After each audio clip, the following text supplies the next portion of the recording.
ये है काशी, गंगा की गोद में समाई हुई। बस थोड़ी सी कसर रह गई वरना 43 साल पहले का रिकॉर्ड टूट जाता। 1978 में पानी कहां तक आया था, उसे कई जगहों पर चिन्हित किया गया है। यह इस बात के संकेत हैं कि काशी के घाट, जिन्हें बांध के रूप में विकसित किया गया था, गंगा के प्रवाह को रोकने में अभी कितने समर्थ हैं। जिस दिन गंगा 1978 के कीर्तिमान को ध्वस्त करके सबसे ऊंची वाली सीढ़ी तक पहुंच जाएंगी, शायद तब इन घाटों को और ऊंचा करने की आवश्यकता होगी। वैसे तो काशी की ये घाट संख्या में 90 हैं, लेकिन गिनती 84 घाटों की ही होती है। इनमें से 64 घाटों को प्रमुख माना जाता है, जिसमें हरिश्चंद्र सबसे प्राचीन घाट है, जहां पर मृत शरीर का दाह संस्कार किया जाता है। हर घाट का अपना एक इतिहास है। किसी को राजा ने बनवाया तो किसी को संत ने। हिंदू, जैन, बौद्ध, मुस्लिम सभी ने यहां पर घाट बनवाए। हर घाट कितनी बार टूटा और कितनी बार बना, इसके बारे में कोई नहीं बता सकता।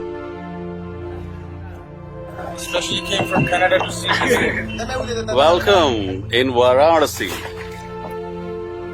पर आखिर काशी में ऐसी क्या विशेषता है जिसने हमेशा से लोगों को आकर्षित किया?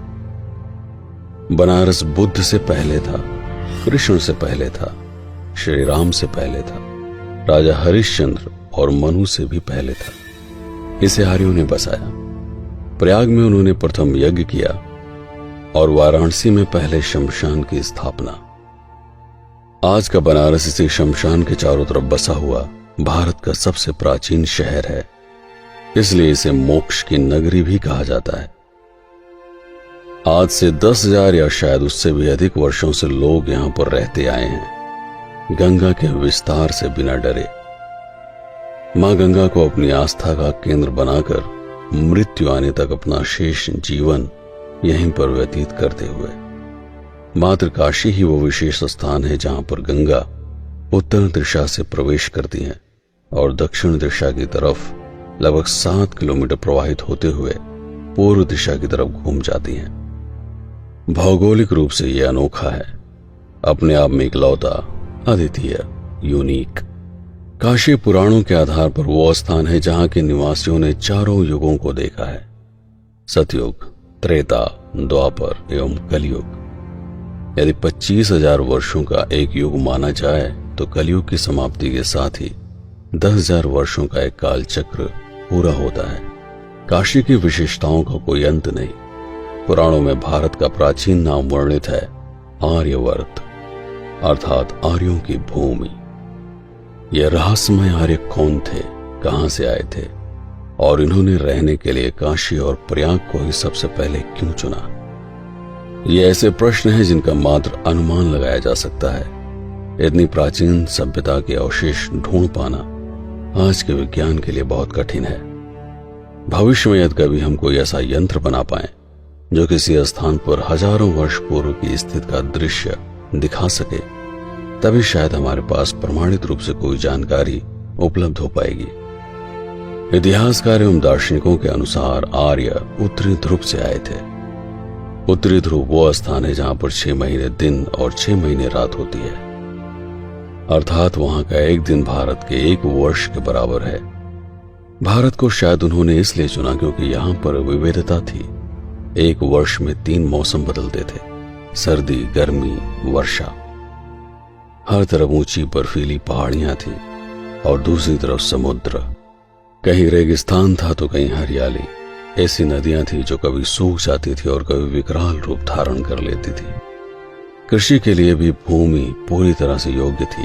गाय, भैंस, बकरी, घोड़े, बैल आदि यहां पर प्रचुर मात्रा में जंगलों में वास करते थे।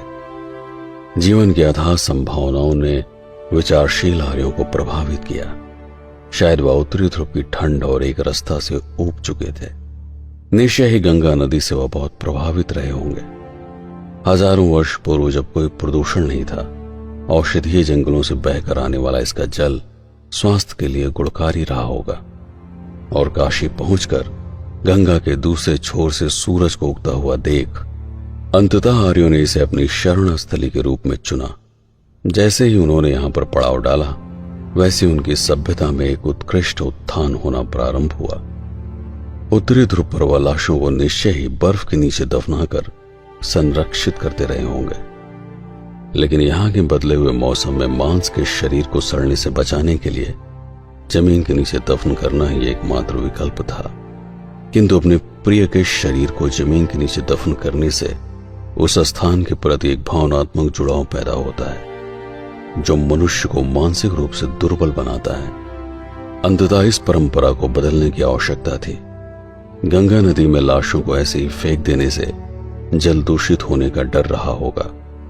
अंततः उन्होंने नई विधा की आधारशिला रखी। सर्वप्रथम लाशों को भस्म करने की परंपरा का आरंभ हुआ। निश्चय ही इसके लिए बहुत ही कठोर हृदय की आवश्यकता थी। न जाने कितने लोगों ने भावावेश में जलती हुई चिता में स्वयं को भस्म कर लिया होगा। यदि ऐसे ही चलता रहता तो आर्य हमेशा के लिए समाप्त हो जाते और तब जीवन के उद्देश्य और सृष्टि की कार्यप्रणाली को समझाने के लिए सृजन हुआ मंत्रों, पुराणों, वेदों एवं ग्रंथों का। वह पुराण जिसे समय समय पर आर्य पुत्रों ने परिमार्जित किया, संशोधित किया, अपने अनुभवों से प्राप्त ज्ञान को संग्रहित किया और उनके इसी प्रयास से एक नए धर्म का उदय हुआ। राम के पिता थे दशरथ, दशरथ के पिता अज के पिता रघु।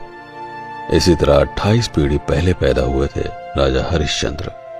यहीं पर सत्यवादी राजा हरिश्चंद्र अपना सब कुछ दान देकर जिस घाट पर एक डोम के रूप में जीवन के परम सत्य को पहचाना, वह आज भी उन्हीं के नाम से विख्यात है। ये काशी है, अर्थात शिव की नगरी। यहां उन्माद भी है और विरक्त भी, काम भी है और निष्काम भी। यहां लोग नंगे भी रहते हैं और बेहतरीन कपड़े भी पहनते हैं। यहां मूर्ख भी बसते हैं और विद्वान भी। यहां भोगी भी हैं और योगी भी। यहां भंगेड़ी भी हैं और चैतन्य भी। यहां कपटी भी हैं और समर्पित भी। काशी को समझना है तो पहले क्वांटम भौतिकी पढ़ लीजिए, और पढ़ना चाहते हो तो यहां पर BHU है, उसमें एडमिशन ले लीजिए, या फिर इंटरनेट पर सब उपलब्ध है, आज से ही जुड़ जाइए। या पढ़कर DM, SP, कलेक्टर, प्रधानमंत्री बनेंगे या नहीं, दोनों स्थितियां संभव है। अघोरी भी बन सकते हैं और अरबपति भी। खुश भी रहोगे और दुखी भी, और दोनों एक साथ।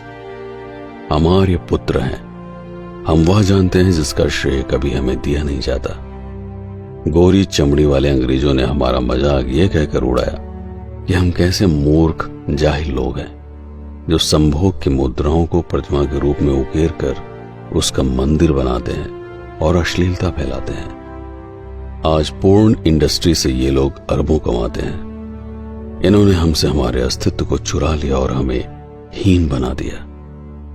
बड़ी विचित्र बात है कि हम अमेरिका और इंग्लैंड की नकल करते हुए ये बात भूल जाते हैं कि वह वैज्ञानिक जो मानव समाज को लगातार कुछ नया देते हैं, वह किसी देश की सीमाओं में बंधे नहीं होते। न्यूटन इंग्लैंड में क्या पैदा हो गए, हम ये भूल गए कि उनके सिद्धांतों को वास्तविक स्वरूप देने वाले एल्बर्ट आइंस्टीन जर्मनी में पैदा हुए थे, और उनके भी पितामह आर्यभट्ट आर्यभूमि भारत में। अगर सच और झूठ से परे चीजों की व्याख्या सीखना चाहते हो तो काशी उपयुक्त स्थान है। जो शरीर से बूढ़ा हो जाए और मन से हो शिशु जैसी जिज्ञासु प्रवृत्ति का, उसे कहते हैं ययाति।